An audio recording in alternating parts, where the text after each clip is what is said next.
How we doing tonight, people? Come on, let me hear them hands. Come on, let me hear them hands. Let me hear them hands. Let me hear them hands. Let's go. You know what time it is. You know what live stream it is. It can be only one.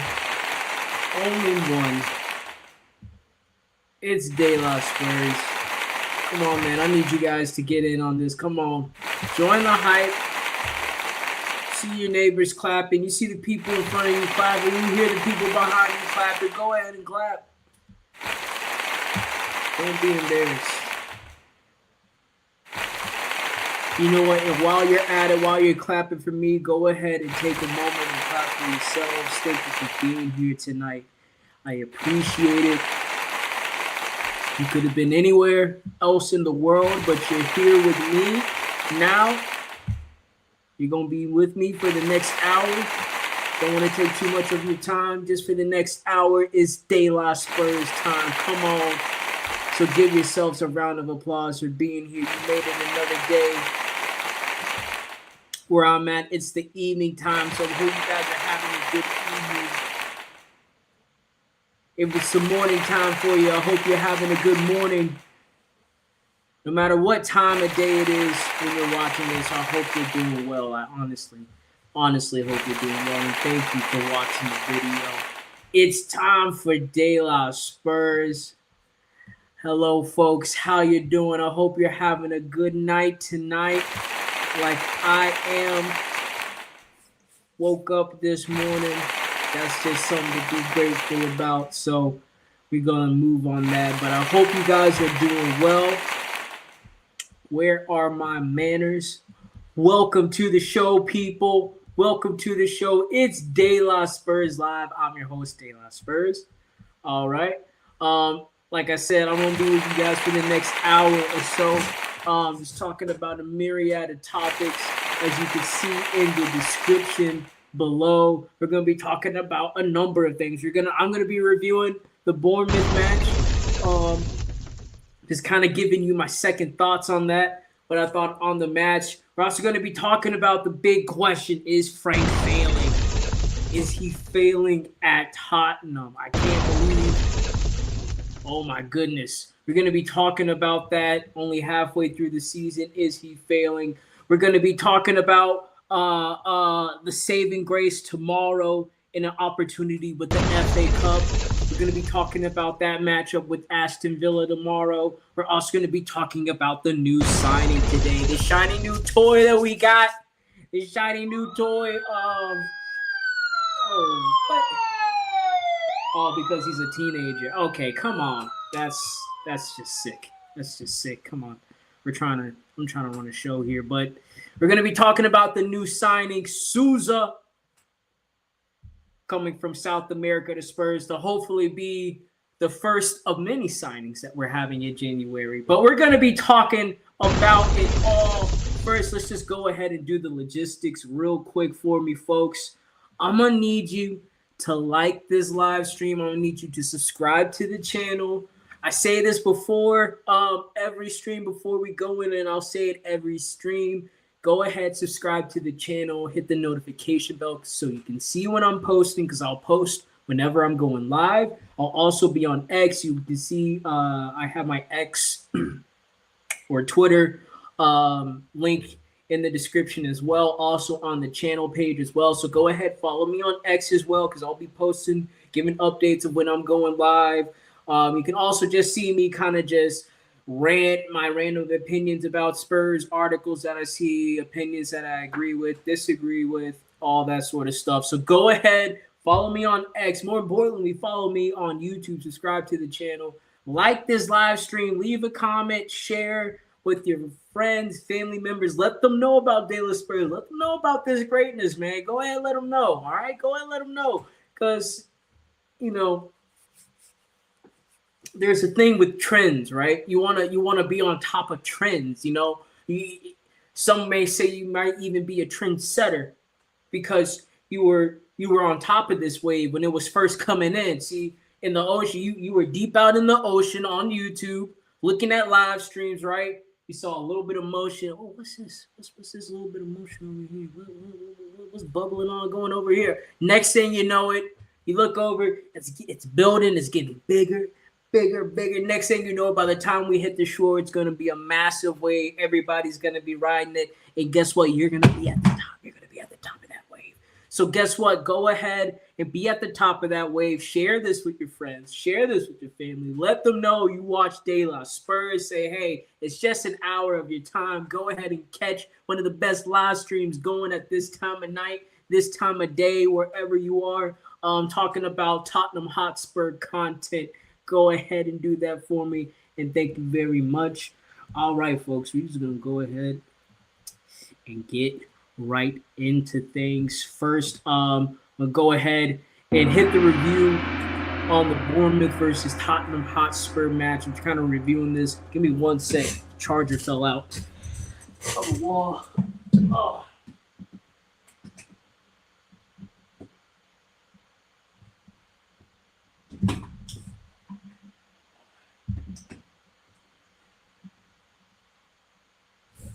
There we go. All right, sorry about that, people. But yes, review of Bournemouth, Tottenham. So I kind of just wanted to say this. I'm not gonna do this. It's not gonna be like a major thing. I just wanted to kind of go over some things again, just kind of reviewing stuff from the match. I'm gonna go ahead and pull this up on SofaScore so I can get all of the stats and everything. I mean, one of the big things, one of the big things from the match that I don't think I hit on, but should be said, and just kind of going back into the match. For those periods that we were on top, at the time, in the moment, I alluded to those. I gave credit to the team. It's some of the best play that, I shouldn't say some of the best, but some of the better play that we've seen this team play in recent time. But when I went back and looked at it, and I actually kind of got some of the time stamps from it, I realized those periods maybe lasted 10 minutes at best. That's the flurry at the beginning of the game, which lasted all about 7 minutes, because after we scored in the fifth, we immediately fell back. So you could say that we played well up until around like 7, 8, 9, 10 minutes, and then we conceded and they scored. They started building momentum around the 12th minute. Bournemouth got on the ball. Okay, we were sitting off, and then they got themselves back into the game. You could say there was a good 10-minute spell, 5-minute spell after we scored the second goal. But all in all, I mean, like, even coming out of the second half, like, we weren't passing the ball well. We were turning the ball over. It's just that I think that Bournemouth was kind of not they didn't create that many chances as well, or as dangerous chances. But we weren't really creating anything either. So it's really kind of bland until it started to pick up before that goal. And then after that, a moment of probably 5 to 10 minutes on top, and that was it. And then after that, we kicked off, or we fell off again. So, like, I say all that to say, honestly, in my opinion, I don't think the performance was that great. Yes, we scored 2 goals, and yes, in those 10-minute spells, visually on the eye, it looked like we were playing better. But to be quite honest, it wasn't like a domineering type of match. We were still very sloppy on the ball in moments. There's still moments when Bournemouth was pushing us back. There was moments where we were just completely off the ball, and just the tempo would just completely go to a lull.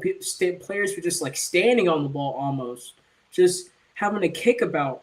And to me, I have to go back and I have to criticize that performance. And, I think I did in the last video said it was Frank's fault for the loss. But now just kind of going back on it, I was right, because that what you can say is that it's not necessarily that we're coached to do it. It's almost as is if it's a lack of coaching. Like we're not being coached enough to do anything in games. And it came to kind of a head in that game because you could say that you're playing a Bournemouth team that's hasn't won in like 10 plus games at the time. They were winless in 10 plus games. We played them, they beat us. Dr. Tottenham. Paging Dr. Tottenham. You know what I'm saying? But like the second thing I was gonna say was that Bournemouth is when the team as they play, yes, when they're pinned back, they can get down into the lower block, but when they're playing more expansive and trying to create chances, they're open. They push the players forward and they're open on the counter, and we couldn't do anything. We refused to try to push the ball forward, but whenever we got the ball back, it felt like we didn't want to push the ball forward. We just want to get possession. Okay, regroup. Let Bournemouth regroup and then go at it. But then if we do that, it's like we don't have the players, we don't have the skill, the quality to create the chances from a team just standing right in front of us to play through them. So it's like, why slow down the tempo? And then you realize, okay, it's because we want to get the players, we want to control the ball and move it upfield and allow players to kind of get into the box, and then we just start spamming crosses in. And I don't necessarily mind that. We are a taller team. We have taller players on the team. So, I mean, like, I don't necessarily mind that, but it's just you're not really going to create you're not going to endear yourself on a team, and you're not going to create a whole lot of high-quality chances that way.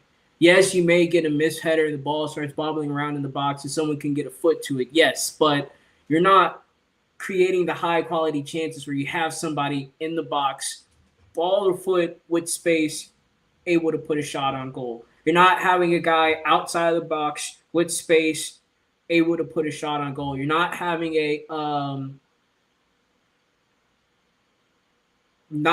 runner at the back post sliding a pass in, or you're not having runner going through the line and you're picking those balls through the line to get through to the player. It's like we're just standing there and we're hoping that if we flick the ball up into the air, one of our players is going to make contact with it first and get and hit it into the net. And that's just, like I said, it might be able to work because we have taller players, and that just might what Thomas Frank thinks is how we should play at this time, because he may not believe in the players to create chances and are creative enough, but it's not enough, man. It's not enough. And just kind of going back, I mean, the day I reviewed it, it was kind of like the same day. So it was, I don't want to say it was an instant match reaction, but it was like the same day match reaction. But now going back and having some time to look at the game again, look at my notes, look at the stats, it's like, I don't think we were playing. I don't think the moments or the spells that we were on top or that we were trying to create chances weren't as great as it felt or as it looked on the eye on the day. And going back to it now, you realize, oh man, it wasn't it wasn't that good. And we still lost at the end of the day too. It wasn't like it was a draw. We still lost the game. So it's kind of like you're seeing how we lost the game. You're seeing how we lost. The quality of chances that we tried to produce at the time weren't good enough. And you had at the beginning of the game, you had a pretty decent and good chance from Tell, right? A flick on from Xavi, the back heel. But other than that, it took a wonder goal to get us back to the game. It took an overhead kick into like the top corner from Paulinho to get us back into the game. And by the way, I do have to give Paulinho his credit. I think that's like the second or third time he's done that. He's got us a crucial goal in the second half of a game when we needed it. So even though a lot of people, and I see this sometimes on social media, that he doesn't have a lot of skill, he's not that type of six that we want that's going to pass through the lines and is silky smooth, pick up the ball, turn, go, pass and go type of number six. I still think that for what he does in tackling and trying to protect the back line, he's good at that. And then as far as simple, like kind of like how we play, right? if we give him enough time to get into the box and get some chances on goal or in a set piece, I think he's good in those moments too. So I mean, I have to give him credit because yeah, that's like the second or third time he's done that this season, and he got us back into that game. But even after that, like I said, like maybe 5 to 10 minutes that we tried to push him back, and then that was it. That was all we had, and then whatever. It's whatever. But hey, we move on, man. We move on. So my next topic, and that you could probably see in the description. Oh wait, no, I'm sorry. It's not Frank Wilson. It's Frank failing. Yes, it's Frank failing at Tottenham right now. And to be quite honest, it's a question I think. I mean, any of you viewers want to put in the comments what you think. Is he failing? Yes or no? You can just put yes or no. But like, I mean, I think as far as what most fans and what I've seen, a lot of fans are going to say yes. I think as far as trying to imprint himself on this team, I don't think he's done that. As a matter of fact, I think it's quite the opposite. I think he's kind of come in and said, listen, this is not any ideal situation I would like to be in. And like, I'm just trying to do what I can right now. And we're just trying to make the best of it. So it's quite the opposite. He hasn't like really embraced it and said, oh, hey, well, it's not good right now. And we're just, but I see this in this team and this and this and that. Well, actually, it's kind of a mixture of both, right? I think at first he kind of embraced the situation, but now you see him pulling back. So I think he's trying to, in a way, protect himself and trying to pull back and say, like, well, this isn't this isn't that. I'm trying to focus on doing these things, stuff and optics and PR just look terrible around him right now. That's another thing as well.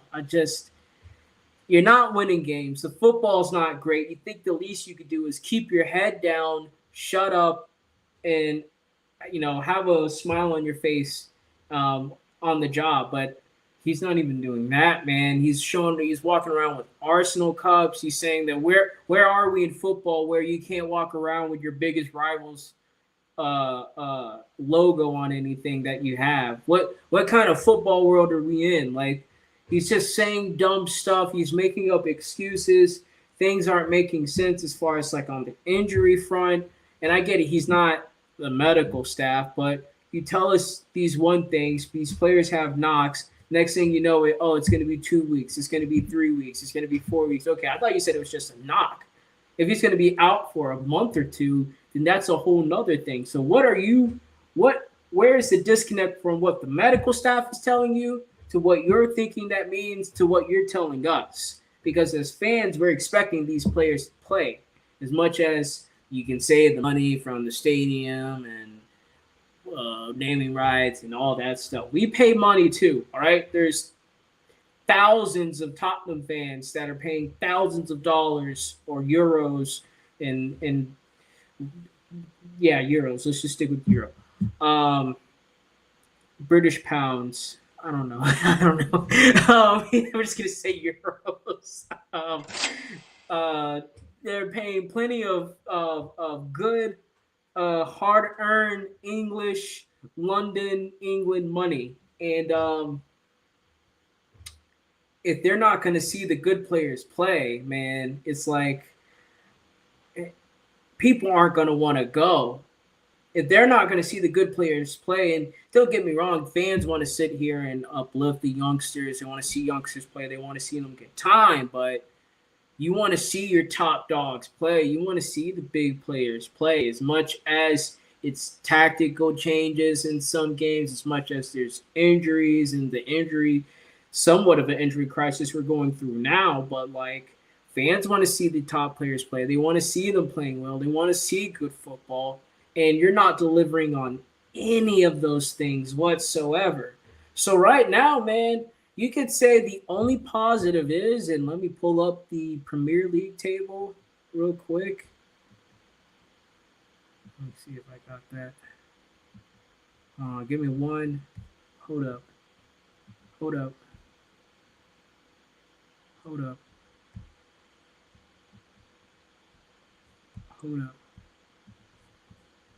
All right, I got it here. All right, relax. Um, all right, here we go.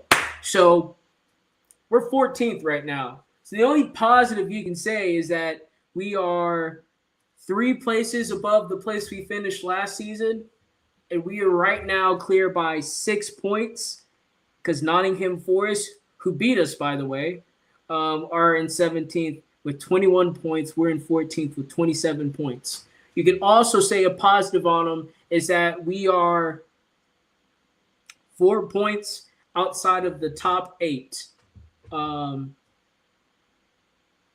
Wait, no. Yeah, 4 points outside of the top 8, 5 points outside of the top 7. So you can make the argument that we're only 5 points away from Europe. Couple of wins, put some wins together, maybe get some draws too to get to at least get some points on the board, and we can be right back to where fans say we finish. But funny enough, and this is where I do have to stick, you have to ask questions of fans. If that is the case, say this title race or this table looks pretty much the exact same way going to the last couple game weeks. We see that we're only 3 or 4 points outside of the top 8. Are fans really going to be upset because that's where fans, a lot of us, predicted to be? It's just right outside of the top 8. Are you going to be okay with it? Because that's technically where the standards you set, or are you still going to be upset with the football and the season and the infrastructure? So that's going to be that would be a question I pose to fans. If Frank were to get 2 wins in a row, 3 wins in a row, say at the end of the season he got 5 wins in a row to get us into Europe, would fans want to keep him? Would they want to keep him, or would fans start to say, well, maybe Thomas Frank is the guy, and maybe we can do this, and maybe if we put this together, maybe with the hatred and the vitriol towards Frank just calm down just a little bit. I'm not trying to do this to cut him any bail. It's just a question, right? Because there were so many fans that with the previous manager, it was like once he had those first 10 games, it's just credit in the bank all the way until the end of his tenure. Fans were saying, oh, but those first 10 games that he played, if we can get back to that, if only we could do that again, if we could get back to that, oh, buddy. So if we won like 4 or 5 games in a row, would fans start to change their mind because we're winning and everything starts to be positive now and there's positive headlines around Tottenham and there's maybe a different vibe going on? Or would it still be get Frank out, get somebody else out? Just a question I wanted to ask. Ultimately, if you want to ask me about this question, is Frank failing right now? I'd say yes, definitely. He's failing. He's failing to endure himself to the fans to want to give him time. I think he's not enduring himself into the players with the type of football he's playing and what they're telling him. So they're not willing to fight for him to give him time. And ultimately, I think PR headlines and stuff like the Arsenal Cup thing, which is going to be something that's going to be talked about for the rest of the season, by the way, is not going to be good for the ownership because they're going to see that in the newspaper. When they see Tottenham and they're going to see, oh, the manager that we hired was holding an Arsenal logo, Arsenal branded cup, as much as you want to, whatever excuses you want to make, it's negative PR. So he's not helping himself on any fronts at all as a manager. And I think, he doesn't really get a break, does he? Like, if you could just give yourself a break, give yourself about a week or 2 weeks off to just kind of gather yourself and figure out, all right, what do you want to get out of this season? You want to keep your job, obviously, but what do you want to get out of the season? What do you want to get to prepare yourself for the next season? And he's going to have to also figure out and adjust to, first of all, the media scrutiny at this level. Because at Brentford, you could say he was a darling because Brentford, they didn't really do anything. In the first years that they were even back in the Premier League, he was there. So, he was pretty much the media darling because they were just some small minnow and he was just some, bulge-eyed manager that look, everybody thought was going to be some great thing and that he was doing well with Brentford and that they're building something. Okay, cool. He could have kept being that manager, but he wanted to take the step up to Tottenham.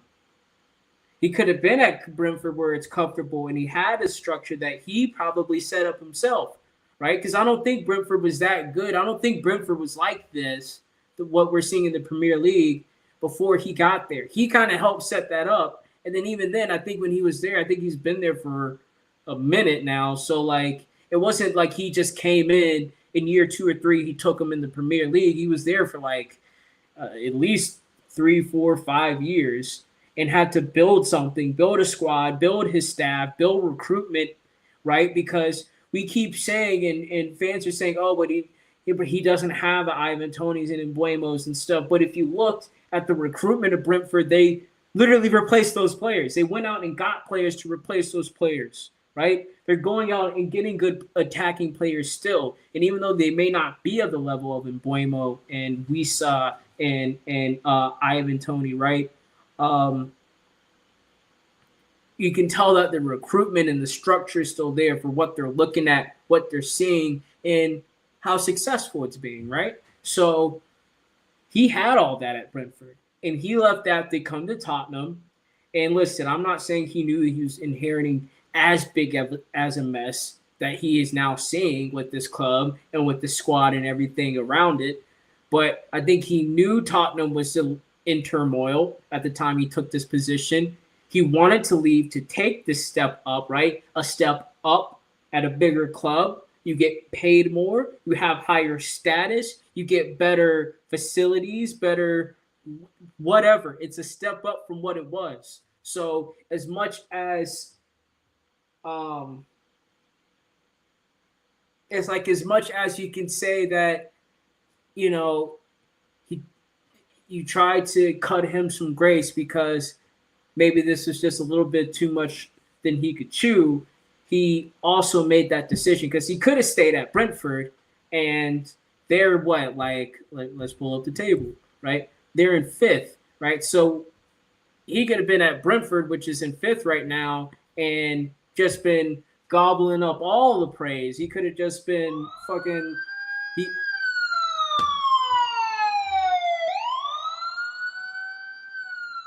gobbling because I said goblin. He could have been accepting all of the praise, right, for being in 5th with Brentford, from getting them into the Premier League. What was it? Was that back in like 2020? Was it back in 2020? I think it might have been a little bit sooner than that. But no, it wasn't back then, was it? It was back like 20. They'd probably say like 2021, 2022, I think. I can't really remember when they went back into the Premier League. I think it was around 2020. They were back in the Premier League, and now he's got them in 5th in European places. Oh, my gosh. He would have been every journalist interview's dream right now. Let's interview the manager that has his team fighting in one of the biggest leagues in the world, one of the smallest teams fighting in one of the biggest leagues in the world, right? You know, better than their other London rivals and Crystal Palace and Chelsea and Tottenham right now. They're up top, right? That would have been the perfect story. And guess what? If he would have lost, if Brentford would go on to lose every single game from this point now, everybody would still be on his side and they'd be like, oh, Thomas, you gave it a go and all that. He's not getting that at Tottenham. He's not getting that at Tottenham, right? When you come in to play the Leeds and the Brentfords and the Bournemouths and stuff, you're expected to win. When you're playing the Arsenals and the Chelseas, you're expected to be emotionally charged and up for the game. When you're playing the Man City, the Liverpools, and the Manchester Uniteds, you're expected to give it a go. And if you have a squad that's capable, right? If you have a squad that the fans believe can win, you're going to be expected to win. That's just it. As much as you say Spurs fans shouldn't feel that way or should feel that way, that's just what it is. Go to any of the top 6 clubs, and that's going to be the basic precedent set. If the fans don't believe that the squad's good enough to win that game, then they're going to expect you to bring something out. But, yeah, when you're playing your rivals, you're expected to be up for it and the players to be up for it. No matter if there's injuries, no matter if the squad just played 2 games, 3 games in a row, and two games in 2 days, they're expected to get up for the rivalry game. Whether they're playing the Big Six teams, whether you got injuries or not, you're expected to give it a go. You're expected to try to at least get a point out of the game, not to lose, right? And when you're playing the Bournemouths and the Leeds and the West Hams and all these teams, you're expected to win. However it is, whether you should house a goal in the last minute or you win 5-0, you're expected to win. And he has not adjusted his standards for what he demands from, I would say, not even himself. I don't think he's looked himself in the mirror enough to say, this is what needs to be demanded from me to even try to start reaching these standards in all these other facets. So that's what I was trying to say. He needs like a week or two to kind of just take a break, and he needs to like just kind of do a reset, hit the reset button on what he thought this was, on what he wanted it to be, as far as, because I think he's been calling for and expecting grace in his position, and he's not getting it. You're not getting it. You're in the top 6 team. You're in one of the biggest leagues. You're getting paid some of the most out of, all the managers in the world. You're going to be expected. You're going to be expected of this. And if you didn't know how big of a mess Tottenham were, that's on you, first off, because it's a shit show, right? Everybody's been calling it a shit show, right? Even Tottenham fans have been calling it a shit show. So everybody's been calling it a shit show, right? This team just finished 17th. All right, their last manager got fired after just giving them a trophy, because that's how messed up their standards are right now and what the fans want and what the board wants and everything. So if he couldn't gauge all of this before getting the job and is now like, I just can't believe it. What do you mean until you guys want top 8? We're not good enough to get top 8. And I mean, we signed Kolo Muani. I didn't want Kolo Muani. James Madison got hurt. It was going to be the 10, and we can't get Morgan Gibbs White. And then, oh my gosh, one of our owners leaves in the middle of the season. Oh, man. And then one of our head of our recruitment, the 50% of our recruitment leaves. And the staff directory, now we're left with this guy who hasn't even been here long. And, sorry, buddy. Like, for us fans, we've been watching this for years now, so you're not going to get any sympathy out of us. You're damn sure not going to get any sympathy out of us, because we've been watching this shit show. We've been watching this go down for a minute now, so we're like, yeah. And he's telling the fans, but the recruitment and this and that, and fans are like, yep, yep, you should have known, yep, that's what it is. Like, here it is. Are you gonna? What can you do? And he's trying to ask for that in the media, but then you want to walk around with Arsenal cups in your hand, man. All right. Frank, I'm sorry, buddy, but you're failing right now. What is going to be your saving grace? What is a saving grace? Can it be the FA Cup? Can it be the FA Cup tied? If we can get a good result tomorrow against Aston Villa, will that change the tides in just a little bit? So just kind of looking at the spread for gambling wise tomorrow. These are the odds by BetMGM. I'm here in America, so you may have different sports books depending on where you are in the world, but this is just the BetMGM. They got Aston Villa at +0.5, so they're expecting Aston Villa just to squeak by. And over under, let's see, they got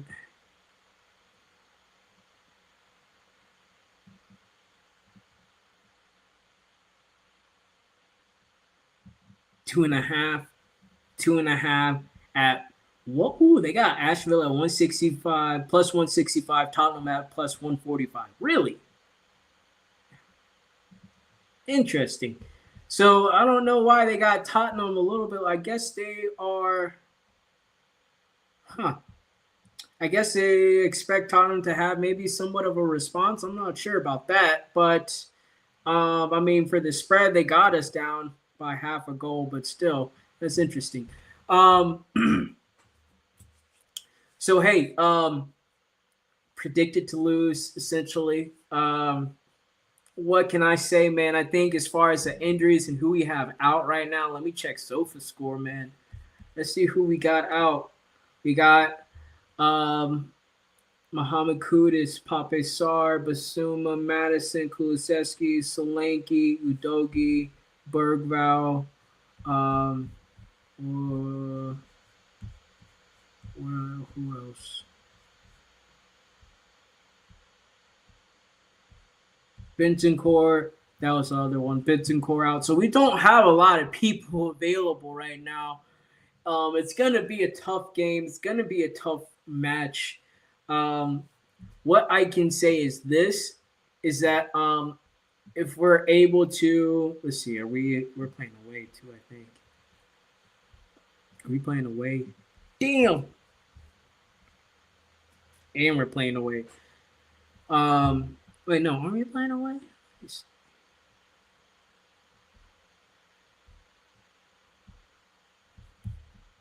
Hold on, folks. I'm trying to see if they have it listed in two different ways in this article. So I'm trying to see here who's at home.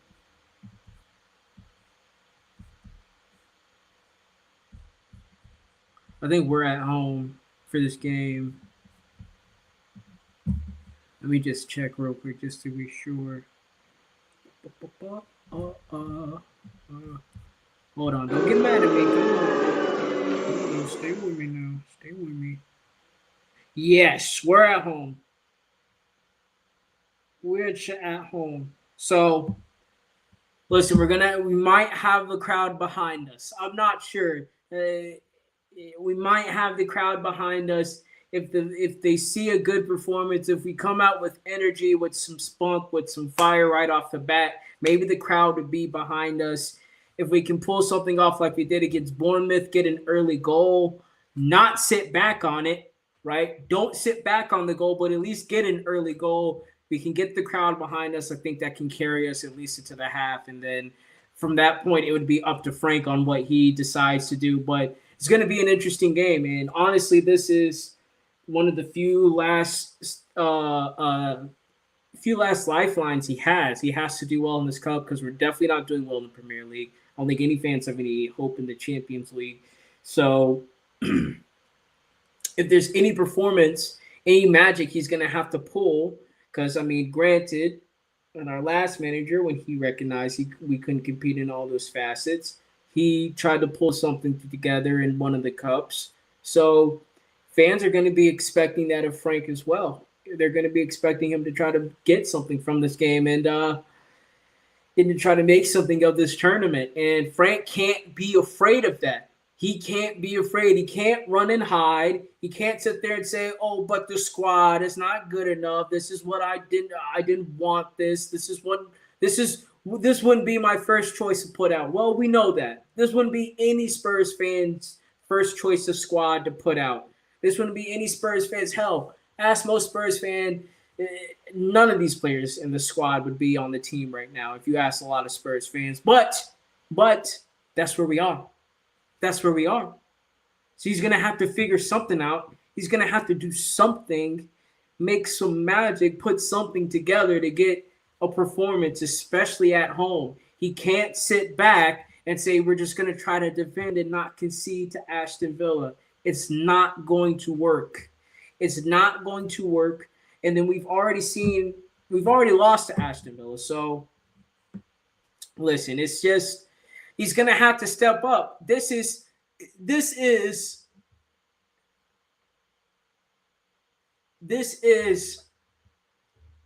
I don't want to say the biggest game for him this season, but I mean, I think the team is going to back him till the end of the season. But if he loses this game, he has lost all grounds to keep his job. If he keeps his job, it is on the grace and on the mercy of the Tottenham board. If he loses this game, he will have lost the fans, the players, everybody, and everything for good. And when he walks into that boardroom, he will have nobody and nothing behind him. He will be at the mercy of the board. He would be at the mercy of the Enoch children on what they want his future to be. If he loses this game, and he has to come out, he has to grow a pair. Thomas.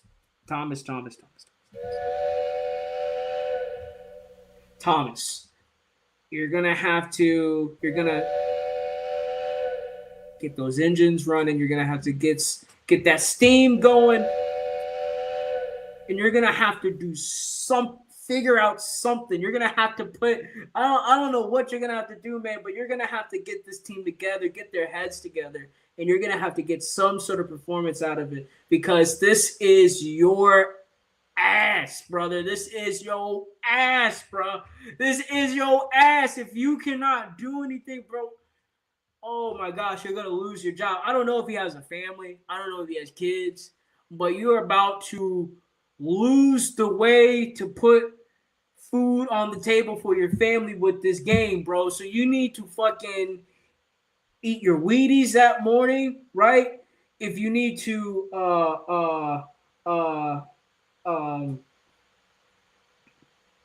do some sort of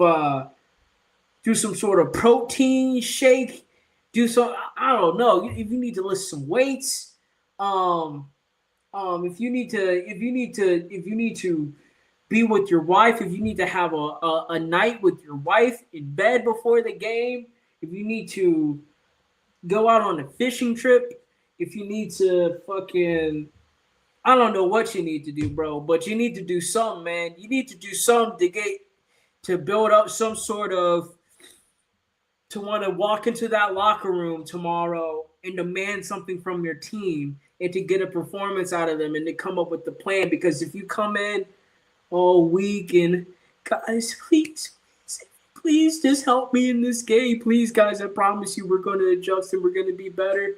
It's going to be over. The players have seen managers come and go through this club. And if they know that you're on the ropes and then you're on the last string, and from what I've seen, a lot of the players aren't even playing for you anymore, they're definitely not going to play for you in this game. They're just going to go ahead and let you go, brother. They're going to let the ownership know that you have your services are no longer required. And you're not going to get much sympathy out of the fans either after that. It's going to be yeah, buddy. They're gonna. Then you go to the board. It's gonna be over, man. It's gonna be over. It sucks that we have to go through this as Tottenham fans. It really does. I hate that we're having to go through another manager spell. But hey, there's some positives. There's some positives from today, huh? All right. Yes, sir. Yes, sir. There's some positives. We got a new shiny tool in the set. All right. We got a new wrench to add into the toolbox. That's right. We have Souza on his way from Santos. Deals agreed. I don't think there's been an official signing of the contracts yet.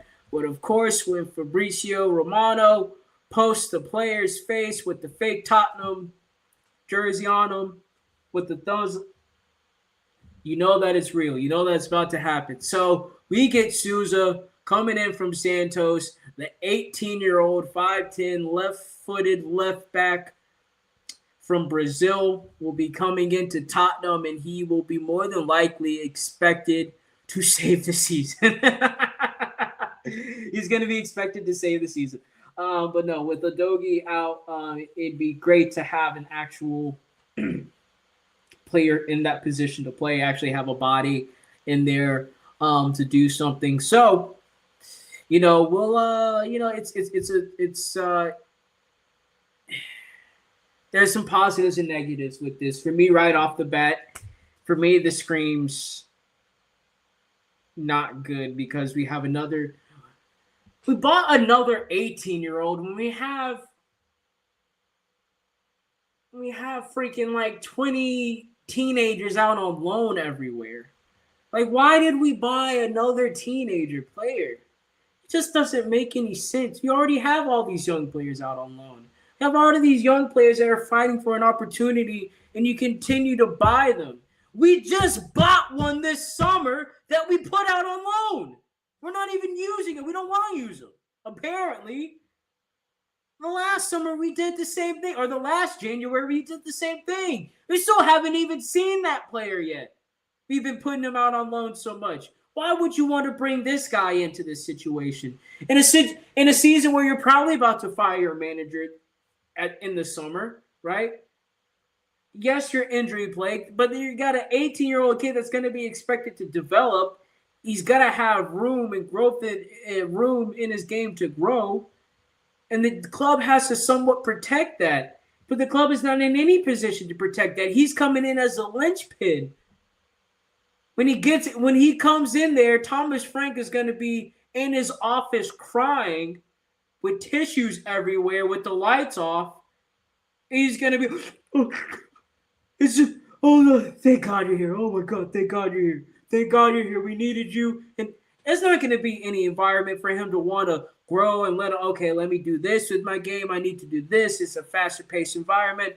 I'm doing these new drills now. I'm doing this, and this now. No, he's going to be asked, bro, you're going to be the only offensive outlet on the left. In the back, you're going to be expected to pretty much play every game. If you're not hurt, you're going to be playing. Don't care if you're tired. Don't care if you feel like an injury is coming. You play until you're injured. And then even if you're injured, you're probably going to be rushed back, asked to play a little bit more. So to address the positives, right? To address the positives, again, we have a player who's actually playing in that position, who's used to playing in that position. I'm looking at some of his player ratings from SofaScore, and it looks like in the last previous month, he's had an average of 7.3. Looking at his last few games, let's see here. Looking at his last 3 games, it looks like he's been having a better performance. Santos has won in all of those games as well. So it looks like he's putting about a 6. Looking at his attributes, though, they don't look that great. Nothing is above 70 as far as the attribute overview and things. So it's like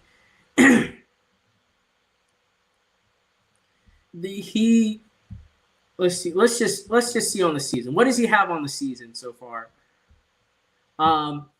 He has 24 appearances and he started in 19 of them. So that's, he's getting solid game time. He's playing an average of 69 minutes per game, right? Solid game time. He's got more than 1,500 minutes played on the season.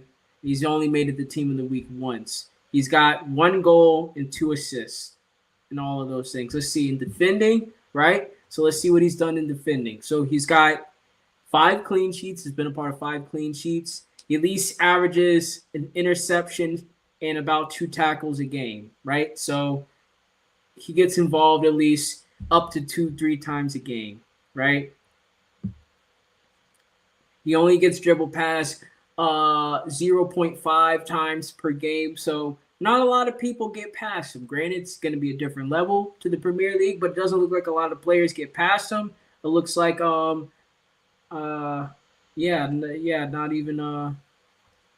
even once. Balls recovered per game, 3.1. So it looks like he goes out there and gets the ball. So it looks like as far on the defensive end, it looks like he'll get involved the 2 or 3 times. Sometimes that's all you need is 2 or 3 crucial tackles, 2 or 3 crucial involvements.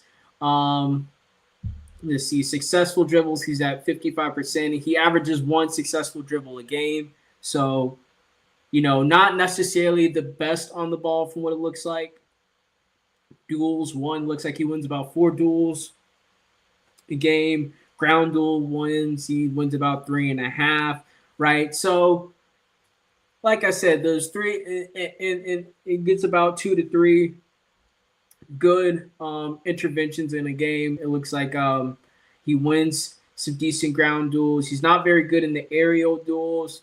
He only has 0.6 possession loss. He usually loses a possession 10 times so far. So, I mean, in 19 appearances to lose the ball 10 times, I mean, that's not too bad. Not too bad, but yeah. Let's see. His passes, accurate passes, 85%. Accurate passes don't have 87. Accurate passes, and the opponents have 69%. So it looks like he's pretty good, pretty comfortable passing in his own half. Looking at his heat map, he's going up and down the wings. Yeah, man. So the positives are, like I said, he's a player that plays in that position. It looks like for someone who's developing what you want to see out of someone developing in the left back position. But where we are right now as Tottenham, where we are and what we're trying to get out of this season, is that going to be enough? I don't think so. No. It's not going to be enough. But credit to the kid, right? 18 years old. You get a call from a big club, top 6 club in England in the Premier League, one of the most watched leagues right now. You get that call. You work hard to get that opportunity. Of course, he's going to take it. So I have to, can't be mad at him for that. That's just what you do as a footballer. You get that opportunity, you take that opportunity because you never know what you can make of it. And, maybe he can grab the opportunity and life by the horns and make something happen. I doubt it, but you never know. So welcome, Souza. Welcome to Tottenham. Hopefully you can do something to uplift this team a little bit, to turn the tide just a bit. If not, man, I do apologize in advance for the absolute abuse and disgusting things that will be said about you from this fan base. And you may get even some protection. You'll probably get protection for 50%, and then the other 50% are going to want you out immediately. That's how it usually goes at Tottenham. I'm sorry, but you're one of the 20 teenagers that we have. So ask them on how they deal with it. ask Alfie Devine how he deals with it. Ask Mikey Moore how he deals with it, right? Ask those players how they deal with it. And then yeah, man. Hopefully you can do something for us. So all right. That's pretty much it for us today. I just want to let you guys know, first off, hold on. Give yourselves a round of applause for joining me tonight. We're right about at the hour mark, so we're going to call it a night. I want to thank you guys for joining me. Thank you so much for listening in. We're going to do the closing time logistics.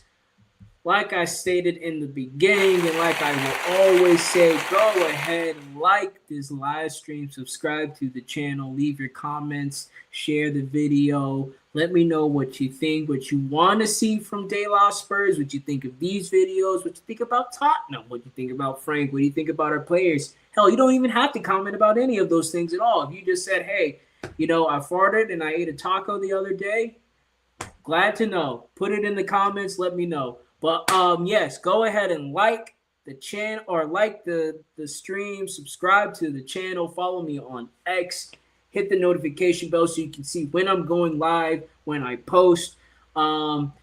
Listen, man, it's been a good night so far, Friday night. So I'm going to let you guys get out to your late night boogie. Some of you guys may just be getting out of the house to boogie on out tonight. Some of y'all may just be getting in for work and getting ready to chill. Right, some people getting some takeout, maybe get a movie, catch up on a couple of episodes on a show, chilling out. Whatever your plans are for Friday night, I hope you enjoy them. I hope you guys have a good night as well. Thank you again for joining the stream. This has been De La Spurs. You guys have a good rest of the night. Thank you.